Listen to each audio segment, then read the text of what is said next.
Imagine buying a house. Everything's been renovated, everything is new, everything is perfect. And you even got title insurance to cover you just in case. And your world is pulled out from under you as soon as you pull down a piece of drywall. At first, we didn't think it was that serious. It was just looked bad. Once we took down the walls, we realized there were all these other structural problems. Phone the insurance company. Hey, do you cover things like this? Oh, yes, we do. That's why you have title insurance. The catch-22 is that the title insurance policy won't come into effect without a work order. The city, till this day, despite all the evidence that we have, refuses to step on my property to actually visit the home and determine whether it's fit for habitation. This is a title fight. They had title insurance. They're not claiming to pay. Okay.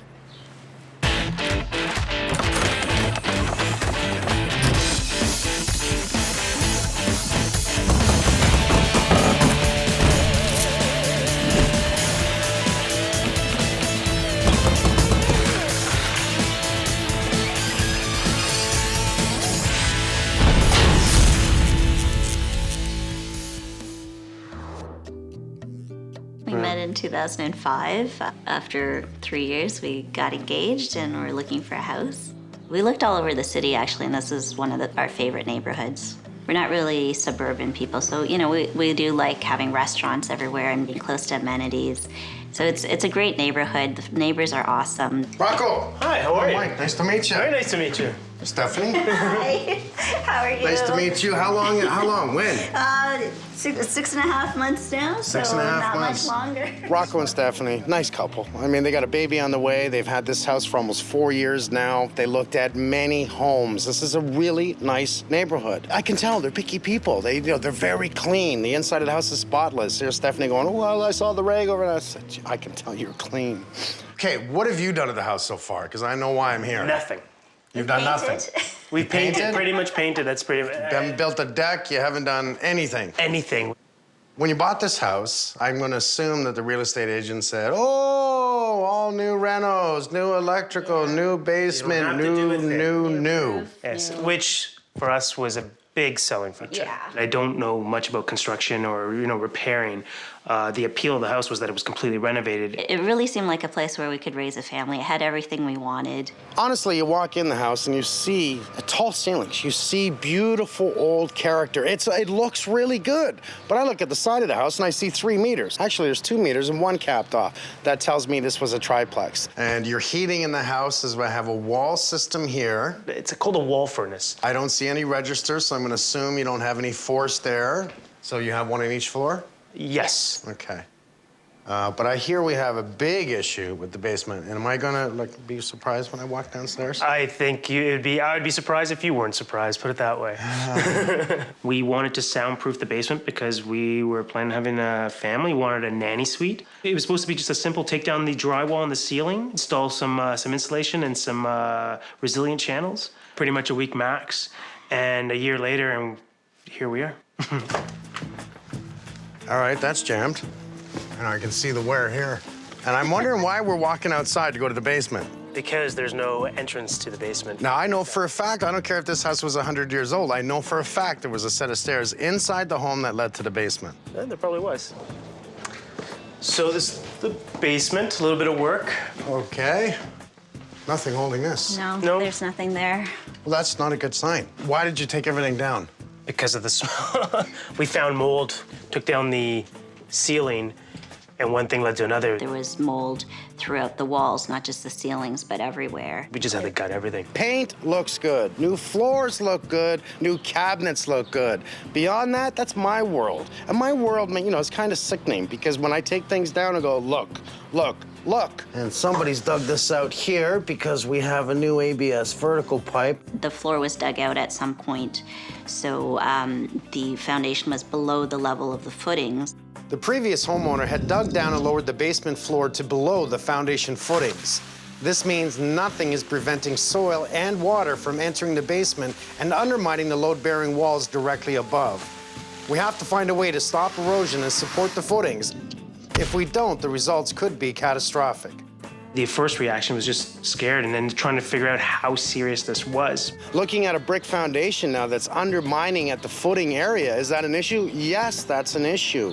It needs to be addressed. It's something you can't just close in and say everything's fine. I'm sure this looked beautiful when you came into the house, right? You were like, it's sold, I want it. Yeah, we definitely felt like it was a beautiful house, and we had faith that the person had done the renovations properly. So when we found all of this out, it was really upsetting. We did feel violated. We felt like, you know, they knowingly sold us this house and had just repaired it so that we wouldn't find out what was actually wrong with it. Nothing's really shifting except the front. Surprisingly, this area here is the biggest area that has not fallen down. I'm really surprised with that. Every time we had someone new come in to give an opinion, they'd find more and more things that were more serious in nature. Between a renovator and a city inspector not doing his or her job, and you know, there were so many people in the mix being able to do this to us. I took it personally, so I'm pretty angry. So they've 2x4'd your floor over top of the old planking. Kind of ingenious. I've never seen that done before. I get worried when Mike Holmes says this is not something you've seen before. No, actually, that's whoever done this. Somebody, you know, years ago, this was beautiful. Okay. This was beautiful. It's really a true 2x8. Let's go upstairs. I've always believed that title insurance was a great product. I know that it's a one-time cost, and that, you know, it's supposed to protect you for the lifetime that you own the house and your heirs. So to me, it was a no-brainer. It covers any structural repair that required a permit, or Work that was done without permits and it was not done properly. It should be black and white. Title insurance is a good thing to have because it can help cover you in problems just like this one, structural defects. However, the title insurance won't cover this one until they get a work order from the city. That's a problem. the city is the one that signed off on the home being renovated in 2004, but they're also the party that actually has to trigger this title insurance. The city came and inspected the work that was done in 2004. Now they're being asked to come back and give a report that it's defective. Does anyone see a problem here? We contacted the city countless times. We contacted different building departments by phone, by email. We contacted our city councilor. We've contacted all kinds of people. The city ombudsman, The city ombudsman. the mayor, and the city till this day, despite all the evidence that we have, refuses to step on my property to actually visit the home and determine whether it's fit for habitation. The building services department at first said things like, "Oh, we'll come next week. We'll get back to you." And then eventually they said it was with their legal department. And at that point, we looked at each other and said, why would it be with the legal department? That doesn't make any sense. The city's not going to come back in and say the work they've already passed is defective. Why? Because it holds them liable. We got a lot of digging to do. I'm going to have to bring in a lot of people, and I haven't even seen the rest of your house yet. Okay. I'm a little nervous, but nothing big. I'm grateful for Mike to come and help us out, but at the end of the day, I think title insurance and the city should get their act together and help not only us, because I doubt we're the only people in the city that are facing a similar circumstance. At this time, I want to focus on my baby, signing up for baby and me classes, and all we're doing is focusing on, you know, this nightmare with the city. Jim. Hi, Mike. How are you? I'm doing good. So, what do we have here? Let me show you. This is the only entrance to the basement. I can see right here the round top, which means this is a basement window. They do have a beam across here. This is original, this beam in here, but nothing's holding the brick. Definitely, it's already starting to move, so we got to go and support that with something. For Something sure. temporary, Absolutely. so it doesn't fall on anyone's head. That's right. Let's talk about the floor joists for a sec. I'm about a 16-foot span here, and I notice this is the fairly old 2x8, 2x4 top, then plank flooring. And then I look down the path here, and I go, there used to be a beam here. Or load-bearing wall, one or the other. Something. Yeah, but There's I mean, definitely been something here. I'd almost say a beam looking by. There would have had to have been something here for this span, given the depth of these joists. 16 so, feet's no good. Absolutely not. Looking at the span of the floor joist and knowing there was a beam in place and somebody pulled that out, it's just like, oh, who needs a beam? It looks like we got a bit of a stone foundation and a brick on top. Yeah, again, it's not everywhere. We're gonna see brick. Come on over here. We can see the continuation on the wall you were just in the bathroom. Look at this. I know. When you see a step like this, it's a settlement or a shift. And a corner is a typical area that a house will shift. The good sign is there's no horizontal cracks. It's a thick wall.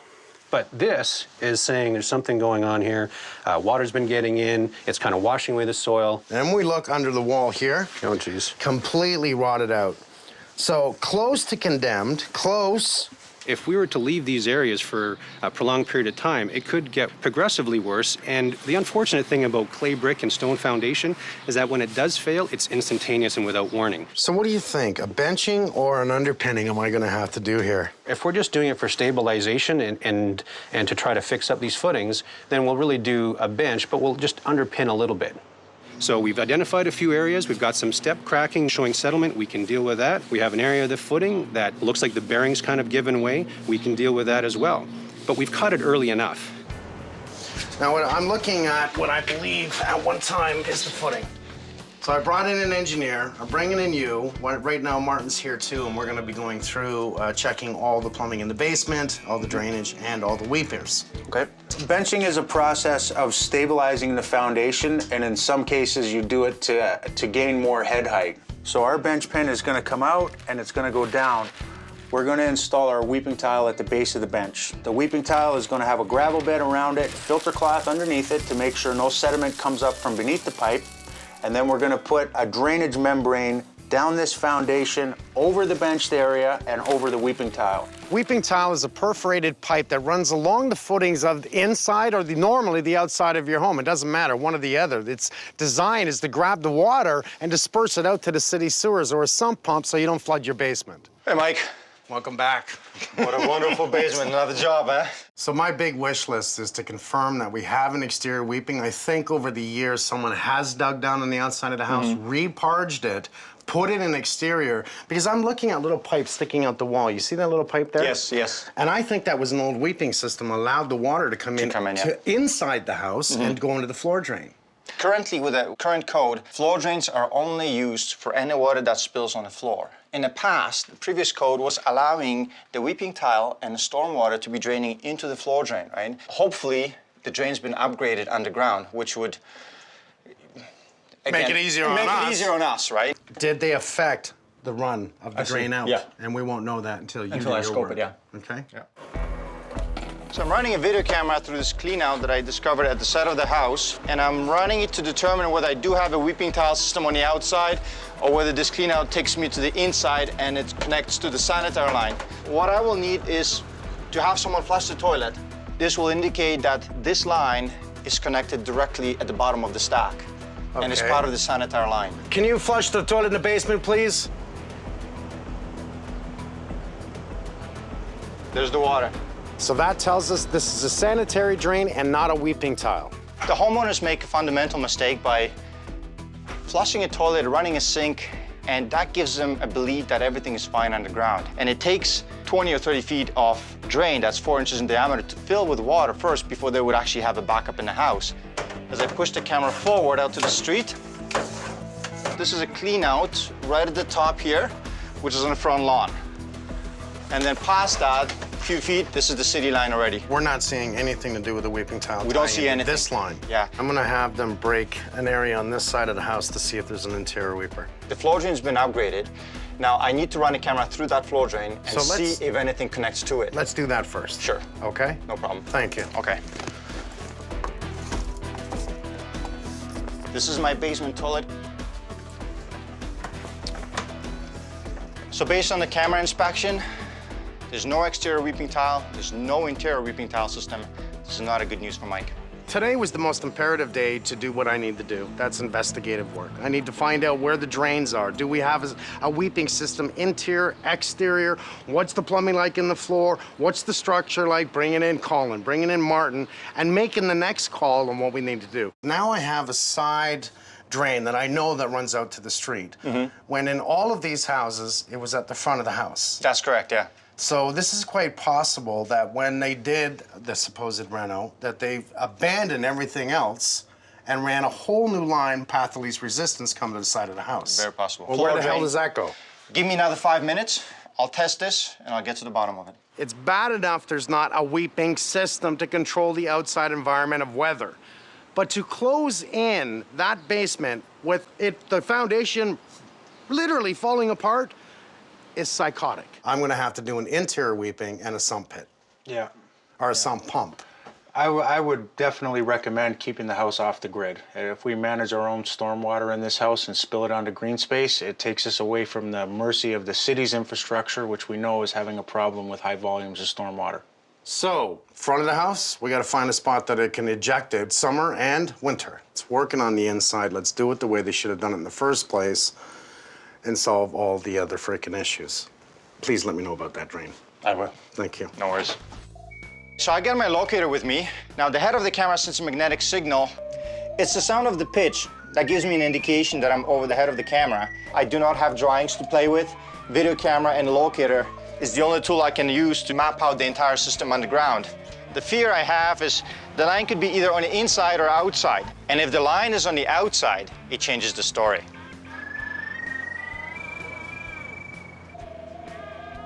Found it? I'm tracing it. You said 5 minutes. Well, it's 4 minutes only, right? So No, it's, give me it's 40 minutes. Come on.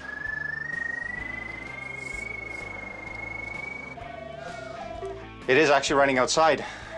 I have my main sanitary line running on the exterior wall, and I don't have direct access to it unless I excavate on the outside of the house. So I can abandon the line here, do new roughing, excavate outside, tie directly into that. So that's the good news. Yes, they did new plumbing in the floor. That's clear. But why didn't they control the water around the house from outdoor environment? Snow, rain. If you don't do that, where does it go? Into the basement. Now we're going to. As long as the plumbing works, that's my main point. I couldn't sleep for the first month, like waking up in the middle of the night. Basically, our foundation is sitting on nothing except the soil. Title insurance is not going to pay for it because permits are pulled on the job. Who's going to pay? No one. Well, we're in here taking a look at the basement, and the problems that I'm seeing here really is a little bit of structure. Somebody finished the basement, didn't know what they were doing. Whoops. When we look in this little room, watch your head. Oh, there we go. Yeah, that's a little better. Something I don't see too often is this style of a heating system. I've never seen one before. This is new for me. I personally wouldn't run it in a house like this if they've gone to the extent of renting. You should see upstairs. It actually looks really good. Really? If they've gone to the extent of renovating the whole house, what dummy says, wow, let's go ahead and put all these in. Look at the mold on the cabinet. This was like the perfect storm for mold because no furnace, no air circulation in here, and a leaky foundation. The moisture was just sitting in this house. Correct. So we're probably going to bring in Gary. We're going to run it upstairs, give them a forced air system. They have a baby coming in the next 10 days. We want to clean the air, clean the environment. And They live in here? They're living here. And Gary's running ductwork upstairs. Yeah, but we may have to kick them out for a bit. Yeah. So here we go again. One more basement reno. Here we go. I want this wall left in place, so drop all the drywall, knock this wall out. I want to see behind that wall right there. I want to make sure that we displace load across that doorway. Right. The back room, Rocco really wanted his own little poker room. Okay. We're going to change it around, small kitchenette, definitely a bathroom. For now, for our safety, let's do a top piece in here with 2 verticals just to hold this and keep it from falling down. Good idea. A header is something that will support a load. And in this case, this header is supporting all of this brick. That looks like it's ready to come right down on your noggins.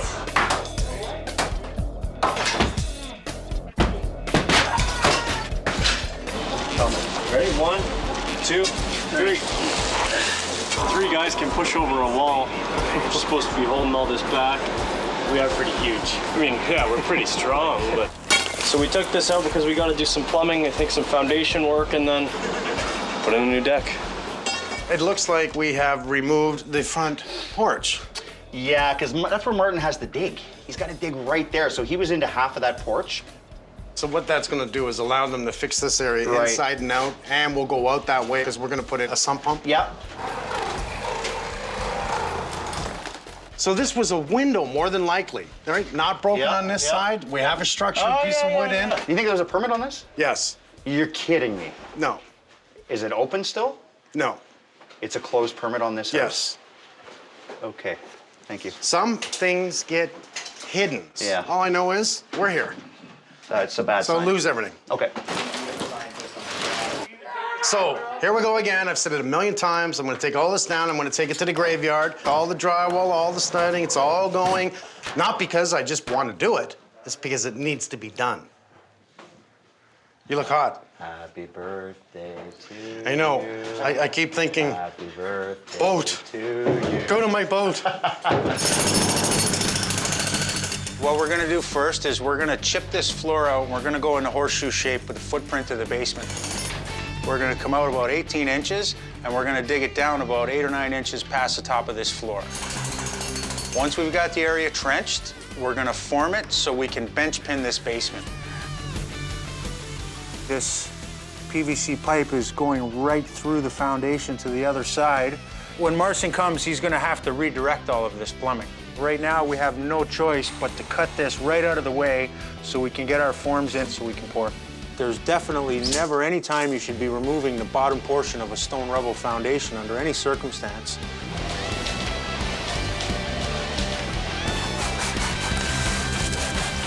This area is worse than the rest. We had to have the engineer in, and we had to have all of this formed and have the steel work done to his spec. So it is gonna be a bench, but it's gonna be much taller than the benches we've already installed, and it's gonna step down, and it's coming about 18 inches from the wall. That's just to ensure that it's got maximum lateral pressure and it keeps this part of the foundation stable. We've got all the concrete in. We're just putting the finishing touches on the surface. We're gonna come back in a couple of days. Once the concrete's cured, we're gonna rip out the floor. We're gonna install the weeping tile system and get this basement stable and dry. What?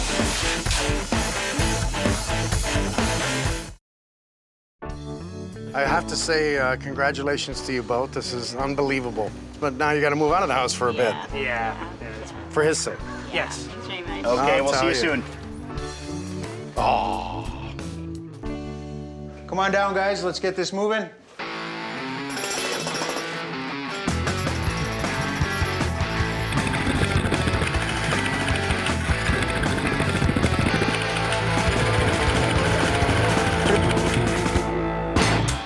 We were hoping and scheduled to get this done today. It's not going to be possible. We've come across this. This is the thickest bed of concrete I have ever seen in my life inside a basement. This is definitely going to take another 4 or 5 hours to get out of the ground. There's no way around it.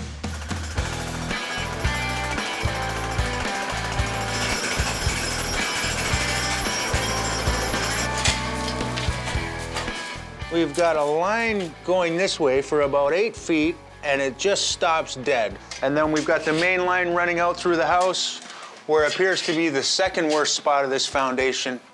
So we're gonna take a hammer and chisel, and we're just gonna put a bit of a V into this joint so we can get the slick in here. You pre-soak this area. You let the brick get wet. Once the brick has already absorbed that water, then you can start the tuck pointing process. We're gonna use hydraulic cement to repair this area. Hydraulic cement is a very fast-setting masonry product. You've probably got about 2 minutes to work with it from the time you mix it till the time it sets up and turns harder than rock.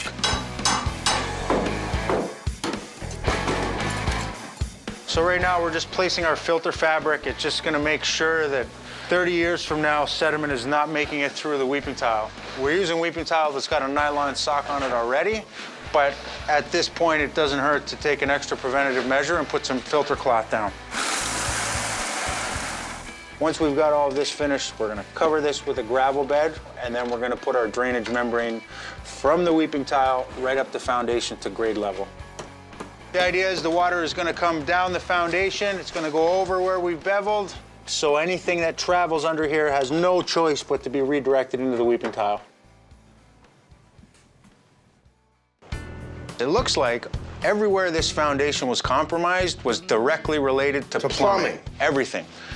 Coming back from the original trap was that piece of cast, and the end of it was just like you see it now. Just a broken pipe going nowhere.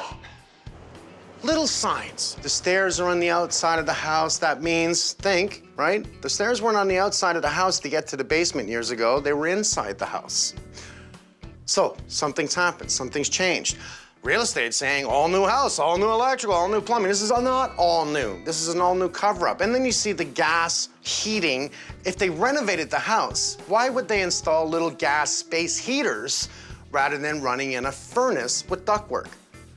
Because they're cutting corners, that's why. Now, I'm in bed last night and I'm thinking, I know Colin's doing the basement and everything, and it's clicking into me, we're gonna call this the office now, the room back there. Years ago, they got a permit to do this area, right? I saw the drawings. Yeah. And they go ahead and they put everything in, no weepers, right? As we both know, a lot of stuff notoriously in the 80s, and a lot of inspections were missed. That's a lot of the stuff we fix today. So it's a lot of times if there's something questionable that's not done that was in the drawing, I like to find out when was it done, because usually that helps us figure out why. It always gets left in the hands of the person who buys the house. You buy a new fridge, and the fridge doesn't work. They're gonna replace the fridge. And we can move higher to a car, right? They're gonna fix the car. It's a brand new car, but it died on the highway. They fixed the car. You buy the most expensive investment of your life, a house like this, and it's your problem. Today we're sistering up these old floor joists. The electricians were here yesterday. They pulled out all the existing wires. Plumbers were here the day before. They pulled all their pipes out. We've got Derek going ahead of us. He's cleaning out the joist bays. They'll go up pretty quick, actually, just the two of us. The original span here, 16 feet, is too big to not have some sort of support, whether it be a sister joist or a dividing wall in it. We're using the laser to level the entire ceiling. And what that does is we'll take a consistent measurement everywhere. This is a tuna. Chicken of the sea. When I speak English. You know, I tell you what's right, what's wrong. I gotta take it down. I've gotta fix this, what I need to do. If I was an insurance company, I'm gonna tell you what I'm gonna cover. I'm gonna cover this, I'm gonna cover that. You get this, you're on your own. And this is exactly the kind of work it should have covered. So we've been let down, and I think we really need to keep pursuing this.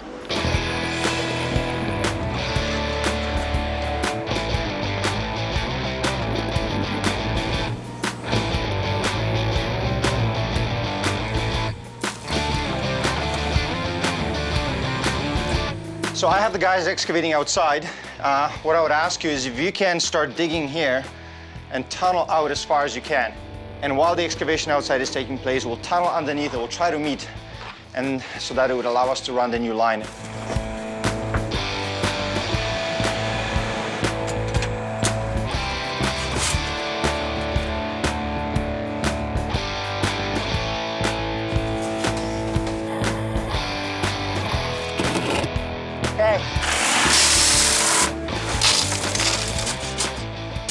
I meet a lot of people that they either say this, Mike, I know you know what you're doing, do it, surprise me. And then I meet the people that, and I like it, don't get me wrong, because I like to educate, that say, I really want to see it, it's my house, I'm a little nervous about what you're doing. So I decided to call Rocco in, one, let him get to see this great, fine job that what we're doing and just how bad it really was, and two, explain in detail what it takes to do things properly. They told you it was all new plumbing, right? Yeah, they told me it was redone in 2006, I think, 2006. Not only were the old pipes full of crap, so were they. What they did was they left the old pipes in the floor, didn't even block the end. They just tapped into it, and you were literally bleeding. Poo. Yeah, under your floor. Lovely. It shocks me that someone can do this and get away with it. But I'm sure I'm just one case of millions that happen every day. We were outside and an older woman came up, and very old actually, yes, and says, what are you doing here? I used to live in this house. Oh, no way. Yes, and she said, you know, when my father was here, he built a boat in the basement so big he couldn't take it out. He had to take a part of a wall down. You're saying this was torn down and put back up? No, I think this area was. Remember, this was a porch. Yes, you're right. This was a porch. You're right. A lot of people have seen this. This has gone through a lot of eyes. A lot of hands have seen it, have looked at it, and not one person until now has told me how extreme or how bad it was. And we thought it was bad. So just seeing this now just shocks me. I'm actually afraid to buy a new house now. I want to live here forever. You know I can't turn this into a basement apartment because it's great that you have a separate entrance, but every bedroom must have an egress window. We should be separating the heating, separating the electrical. This is what I came up with. 1, furnace room over here. Okay. 2, we'll do a kitchenette because we have a window. So a nice kitchenette across here. The laundry room in the corner is going to be attached with the sump pump that we must have. The bathroom will be here because we have a window here. That room back there can be your office, or it can be your man cave. You can play poker in there and everything. Perfect.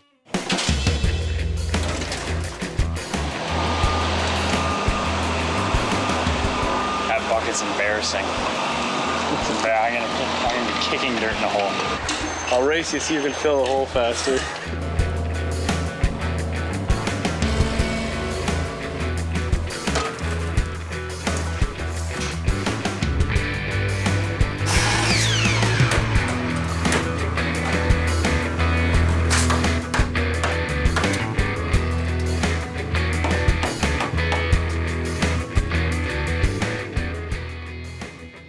Now, what's my overall width? Overall now on the inside is just over 14 feet. You got 14.2. Honestly, I would have liked the walls a little closer in because we're losing a bit of space here, but we have to remember, I'm benching the bottom. So here's our foundation wall, then it comes out, and here's our bench. Do you stud back and leave a curb that's gonna be in the way, and we still have to address it? But the guys automatically came to the outside of the bench. But I'm just wondering if we push this one in. Did you screw that to the bottom? What'd you do? It's not moving. It's got to be cut out. Okay, and I'd rather we didn't take that off because what that's going to do is weaken our footing. My guys, they're very happy when they read my mind because I think I've taught them enough and they've been with me enough. They know what I'm thinking. They know when I need a hammer. They know different ways that I want things. They did this with confidence, that they know it's going to work, that they know it's right, because that's how I taught them. Try not to do bulkheads, try not to do curbs.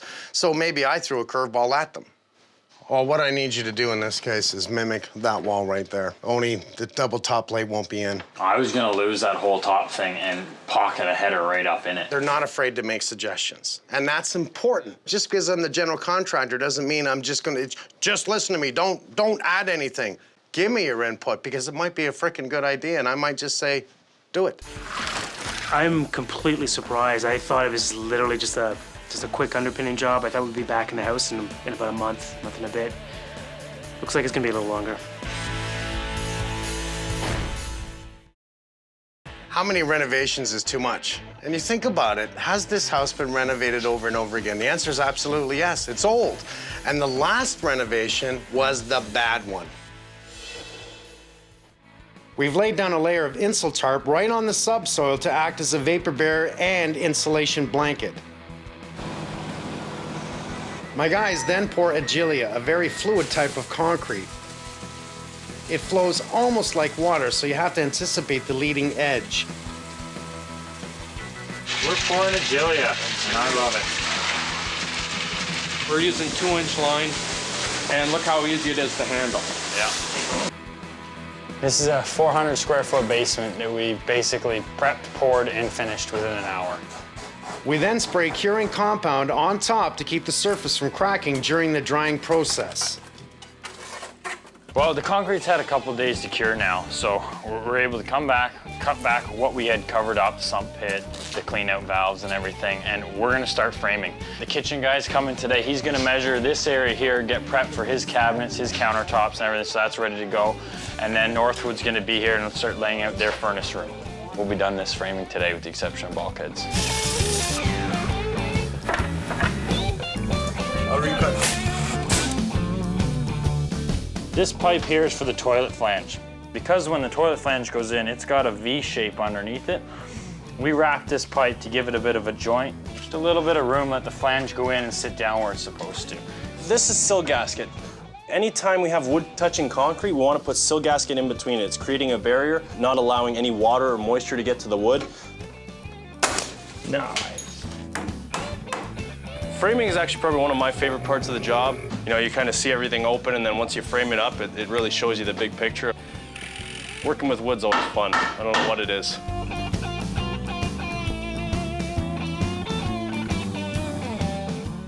I like the design of these doors. The shaker double step Yep. You can see it. And the gable would be the darker color. The gable, I around want the to fridge. frame Yeah. the fridge as well. Okay. So we're gonna need wires going to the shelves. Okay. We're gonna go with the base cabinets chestnut, the crowns, and the floating shelves walnut as well. Yeah, and we'll get that going into production right away. Perfect. Thanks, guys. Appreciate it. All right, thanks. Thank you. Okay. Rocco and Stephanie contracted HVAC ductwork to be installed throughout the rest of the home at the same time. It was a smart move, but it's impacting on our work in the basement. Well, right now, HVAC's kind of leading the way. Everybody gets worked around them. They've got to start from the top down and drop into the basement. From there, they run their trunks and connect to the furnace. In the basement, there ended up being bulkheads that maybe the customer might not be happy about. But at the end of the day, they're gonna be warm on that third floor. They're gonna be warm throughout the rest of the house. If you gotta create a bulkhead in the basement to get my ductwork in, so be it. We might have a short door down here. Concrete is a very time-sensitive product, and this is great. This is loaded at 8:39. It was on here at 9:20. Like, that's perfect.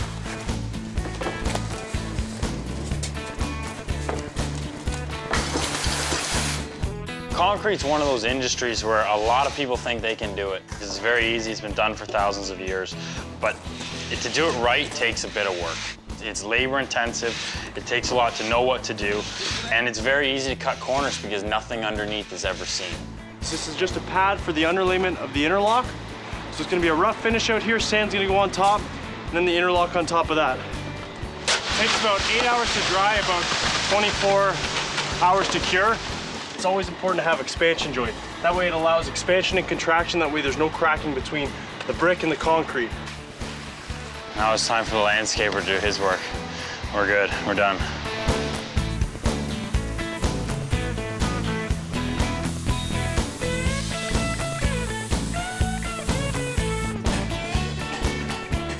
We got a full house today. We got Terry Contracting here doing our tiles. We got Heritage Kitchens, we got Northwood, our crew of 3 guys in this tiny basement, and we got a lot of stuff to do. I don't know where they're gonna put all this stuff, man.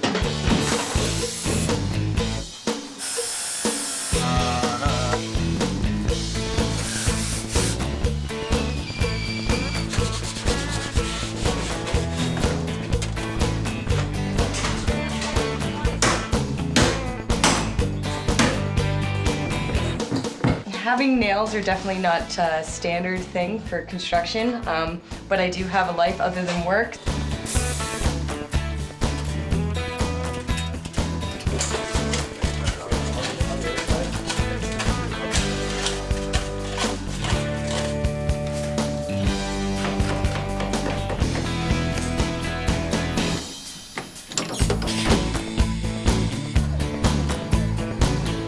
Things are looking really good. We're gonna make our deadline. It's just gonna be a little bit of long hours and we're gonna get to know each other pretty well.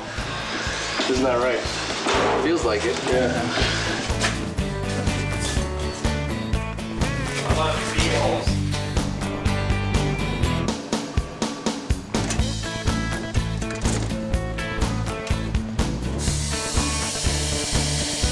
We're pretty close to the finishing. We've got all of our major compaction in and done. Matt is just doing the finishing sand there now, and that's just our bedding layer for our clay pavers that we're going to be putting down.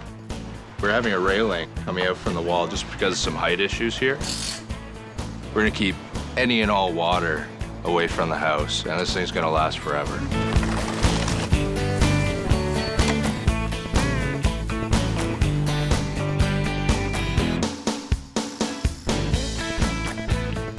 So what do you have left? Baseboard, filling, sanding, a few spots we gotta do some mudding. I'm trying to keep ahead of the painters here, that way everyone can keep going. Awesome job, brother. I thought your dad didn't like yellow. This isn't yellow, this is an earth tone. How much of this driveway did you pull up? Because it looks like you did the driveway again. I don't know. It looks like it's been here for years, but it's brand new. Yep. So you've done new grass. I can see you've sloped your stairs out and not in. That was the plan. Well, that's the pat on the back. Is that the plan? Really appreciate it. Thank you. No problem, Mike. Look at the size of this ductwork. 120-year-old house. They weren't meant to be finished, you know, down here. No. We're lucky we got that ceiling height we did. In a nutshell, what this is doing is actually measuring the voltage that's coming through and making sure it's staying consistent. When it goes too high, bang. This is dead right now, so we're good. It is? Kidding. Nice bathroom. Did you do that? Well, we painted it. Hey, Derek. Yeah, like peeping Toms like Derek. Well, no matter what, this actually works. You know, when we were working down here, it was really tight. I thought it wasn't going to be as, you know, as open as it is, but it feels really good. It's a nice little room down here. It sure is. This was not a cheap job at all. Like, let's talk about how much money this cost. The most expensive part was the foundation, $26,000. Now let's go into HVAC, electrical, plumbing, painting, the glass in the shower stall. How about the tiles? All the drywall, all the studding, the insulation. There's so much here that totals around $128,000. That's an awful lot of money for something that should have been done right the first time. Unacceptable. How you doing, Max? So, are you excited? Yeah, really excited, actually excited. I'm excited too, because it's done. Good. It's like, oh, it's done. Come on, let's walk. Look at the front. Oh, Wow, that's totally different. looks like a whole different house. Proper rails. Now, John had a great idea to clear it all, make it bigger, make more room, and have the stairs go in. And this way, when you're backing up, you can see anyone that's on the sidewalk. That's awesome. You want to see the inside? Yeah. Wow, it looks nice. Wow. Okay. Before we go too much over there, I want to talk about the windows. Okay. So we have new windows, and if you notice what I did, because of all our structure, I've actually driven it upwards. So that way we get a lot of window light, right? And then I had the window drop down to make it look like a bigger window. Ah. This is what you wanted. You wanted a new furnace that's run throughout your whole house. Wow. All the gas lines have been run, your hot water heater here, and you can even see the pressure. And you were very particular about what you wanted when it came to the ductwork and talking to Gary. You wanted enough air to get to the third floor, because what that does is this is all ductwork in here.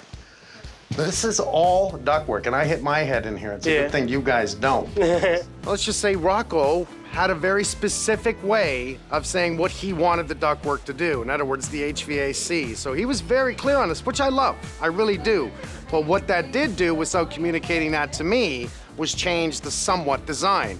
Okay, go take a look at your kitchen then. We can't call it a kitchen because it's not a kitchen. There's not a stove. We put a stove, it turns it into the next level, which is a basement apartment, which this is not. So doesn't this work as your little place? Yeah, for sure. You wanted your man cave. You wanted the possible couch and private room. It could be yours. Yeah. Come see your laundry room. Wow. Now, just so you know, Nice. this is my Christmas present to you. Wow. The little things we do, yes? Hey, what about me? You wouldn't buy me a washer and dryer. Ooh. Wow. Like marble. Adjustable shower head, I really love that. You got the tub, so you can have a bath, you can have a shower, and lots of room. And my son picked this cabinet. I want to beat him up. So why didn't you like the cabinet? No, I really like it. I just Oh, knew. so do I. I think knew it's looking at it that he spent a little more than he should have. That's okay. Yeah. And what's that? That is the new water meter detector, so they can actually pick it up through Wi-Fi, and now they don't have to come in and open that up. We're all happy. I was not expecting this at all. Wow. When I was pregnant, I was afraid to come down here. The smell was just overwhelming, and you know, it was scary. It smelled like an old shoe. I'm so glad it's over and that we're back home finally. Thank you so much. Congratulations. Thanks. Really appreciate it. You're dressed than I am. I really like the tie. To throw something we couldn't. As far as I'm concerned, the homeowners got the raw end of the stick here really simple because title insurance didn't have to pay and the city didn't have to produce. No one wins? And I mean, no one wins. How'd you like the smell? Just like you opened up a septic tank. I could have my lunch right now. I'm just totally cool with that. I am not hungry. It's not a good way to start your birthday, buddy. No, it's not actually. Happy birthday. It's your birthday.